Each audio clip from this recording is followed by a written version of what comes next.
Hey all, this is Monica from I Can't Believe That Happened, and I am so grateful for all of you coming back to the podcast. It was a very long and unexpected break, but I do have some exciting news. I took the time because I was writing a book, and I could really use your help on this. It's at owlentwine.com. That's the website. And I kind of lied when I said it was a book. It's also a game. And I need as many people as possible to take a look at it, play the game, and tell me what you like and don't like. This is completely free. If you go to the website, www.owlentwine.com, it's right at the front. If you just sign up with your email, completely free. I really just need the help with a lot of people trying this out. Okay, so on to the podcast. I am really excited. I get to introduce you to one of my favorite magicians and women in history, Adelaide Hermann. So Adelaide was born in London in 1853 to what I would call a fairly eccentric family. She grew up pretty much in the family museum, which I think would be kind of the coolest thing ever. I would love to live in or grow up in a museum. She really had aspirations of becoming a dancer, and she went about it in some of the most fascinating ways I've ever heard. Usually you think, oh, I want to be a dancer. I'm just going to take some dance classes. Adelaide trained as an aerialist. That's like those amazing people in circuses that are up at the big top and doing all sorts of crazy things and death-defying things in the air. And then she rode, and I'm going to mispronounce this, so please forgive me, a Velosa... Oh, goodness. Okay, we're going to just call it a bicycle. If you look this up online, you'll see that in the late 1800s, there were these things that were very close to looking like bicycles, but they were a little bit more steampunky, designy. They're very interesting to look at. I highly recommend going to Google and taking a look. So she didn't just ride this. She kind of used it as a way to do tricks. As someone who was just incredible with how she just always had to perform. She was amazing. These skills become very important because she becomes a very important magician. And before she becomes a very important magician, please forgive the snorting and snoring in the background. My pug decided she needed to be with me all day today, so I'm never going to be able to edit out that sound. Just picture a very cute little pug, and the snoring and snorting sounds much cuter. All right, so all of this physicality is really important because she uses it as a magician's assistant and then as one of the most important magicians in her own acts herself. Now, Adelaide finally got her dream to be a dancer, and she moved to New York to be a part of a dance troupe. This is where she meets Alexander Hermann. Now, he is considered a pretty important and fairly famous magician along with his brother, and they had two separate acts that were going on, one in the United States and one in Europe, and they would often switch. Alexander fell head over heels for Adelaide, and it's really not hard to imagine why. If you see her, I'll have some pictures up on the show notes, so if you head over to the website and take a look, I'll have some pictures up of her.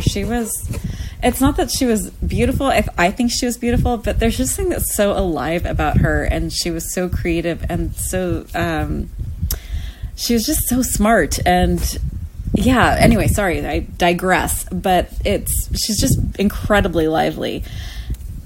They together created what we think of as the magician look. So if you're going to kind of like close your eyes and get a stock image of a magician in your head, you kind of think the tall, thin, tuxedoed, very serious, long top hat man. And that is what Alexander Hermann looked like.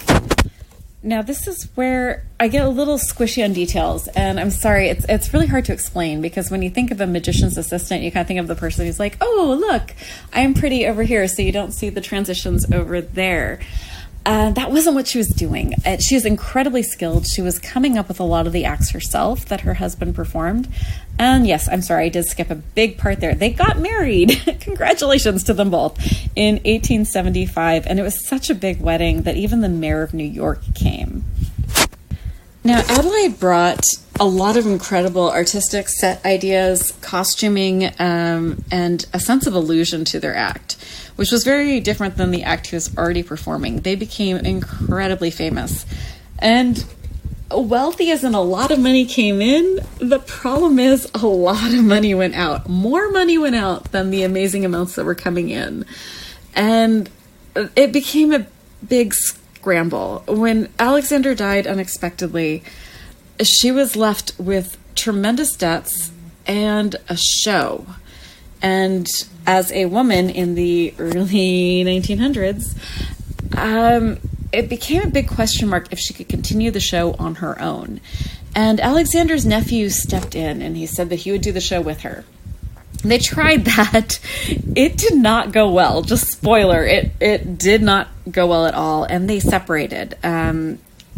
It seemed like there's a lot of bad blood in that. We're just going to leave that alone because that's not important, except to say that she thought she needed to try one more time with another person to make this famous.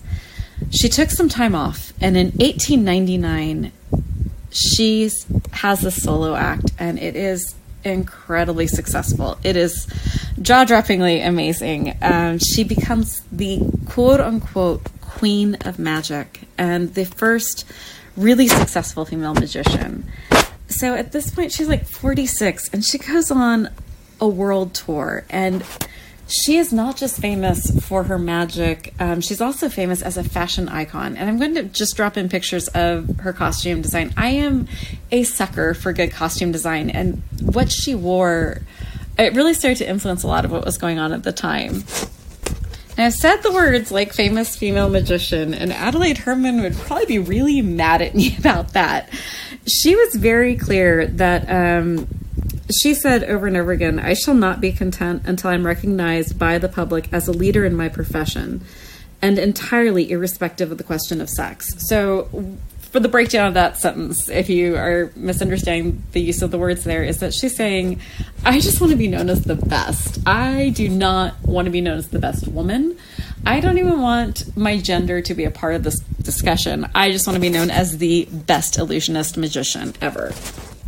Now, Adelaide played with a lot of archetypes, like types of women in stories in her acts. And one of her most famous acts was The Phantom Bride.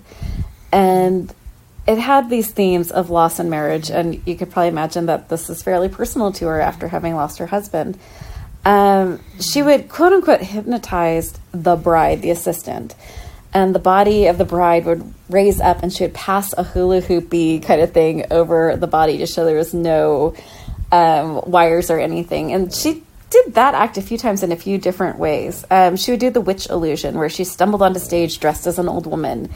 And she would try to reach fire burning in the darkness. And when she arrived to the pyre, she would dive into the flames. And she would return as a mean ghost. Like, a lot of this sounds like kind of like hokey, but if you think about it during this time of these late 1800s, early 1900s, before television, this would be a shocking and really neat thing to see.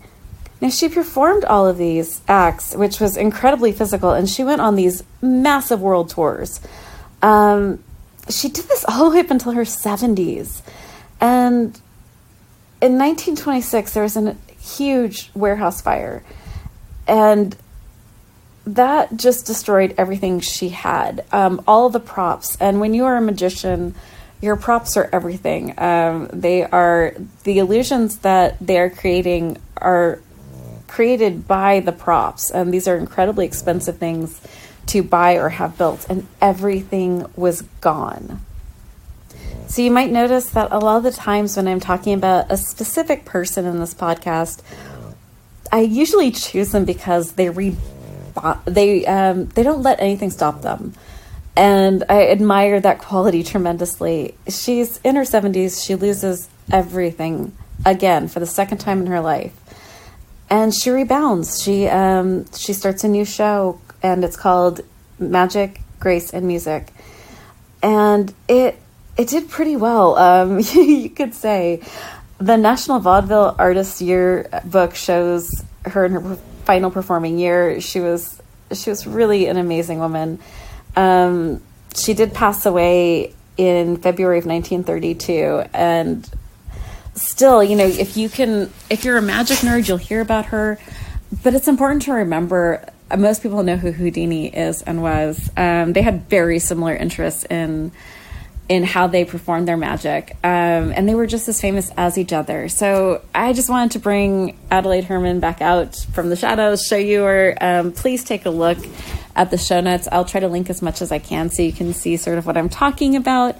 And thank you so much for being so patient with me while I was writing and not posting these weekly. I will try so hard to be better at posting these. I'll try harder not to say so much. So the kindest thing you all can do, aside from going and signing up for reading Blackwater Manor and playing Blackwater Manor, is to head over to Apple Podcasts, leave us some stars and some reviews. This is a kind of a project of fun for me. I'm just really excited about history, and I hope you guys enjoy this as well. Thank you so much. I hope you will tune in next week. And again, we don't advertise at all for this podcast. This is just something I do because I love history. And we're starting to get a lot of people listening now. And all I can think is that must be because you guys are getting some value from it and you're enjoying it and you're sharing it. So if you could keep doing that, that means so much to me that you enjoy this enough to share it with friends and family. All right, next month is going to be the Halloween month, aka my favorite holiday ever. So we're going to be covering some cool stuff from like the history of Halloween movies and the history of horror movies to like the history of trick-or-treating. So I hope I see you next month, and next week I will think of something else really cool to talk about next week.